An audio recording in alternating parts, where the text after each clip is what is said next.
Well, President Trump's new Attorney General heads to Capitol Hill tomorrow for his first unofficial cross-examination on the Mueller Report.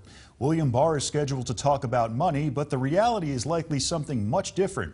Catherine Herridge has the details. Days before the expected release of the Mueller report, the Attorney General will testify Tuesday about the Justice Department's budget.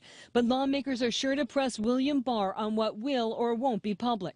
We expect him to do his job right, to be honest and forthright, and show just how ridiculous the Democrats are being in this. Listen, this has gone way past oversight. This is now overreach. And I think Attorney General Barr will expose that when he talks to members of Congress. While Barr is obligated under the law to shield grand jury material, ongoing investigations, classified information, as well as individuals not charged in the probe, a senior Democrat wants Barr to bypass those rules. We are demanding, and we have a right, Congress has a right to the entire report with no redactions whatsoever, so we can see what's there. The president's lawyer said Mr. Trump also wants more publicly released, not less. And he slammed Democrats' accusations of bias. The president would be very satisfied if the whole thing came out, but it's up to the Attorney General. I am a lawyer, and I realize that Democrats are exploiting the fact that the AG is in a difficult position. The ranking Republican on Nadler's committee released this letter, calling on the chairman to invite special counsel Robert Mueller to testify the week of April 22nd during the spring recess.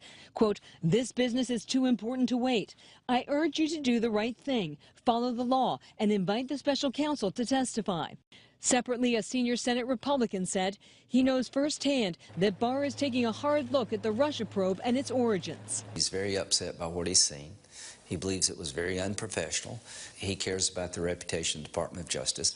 The ranking Republican on the House Intelligence Committee says he's now ready to make 8 criminal referrals to the Justice Department as early as this week for leaks, conspiracy, and lying to Congress. Congressman Devin Nunes tells Fox News the Republican-led investigation focused on the genesis of the FBI Russia probe and whether a surveillance warrant for a Trump campaign aide was lawfully obtained.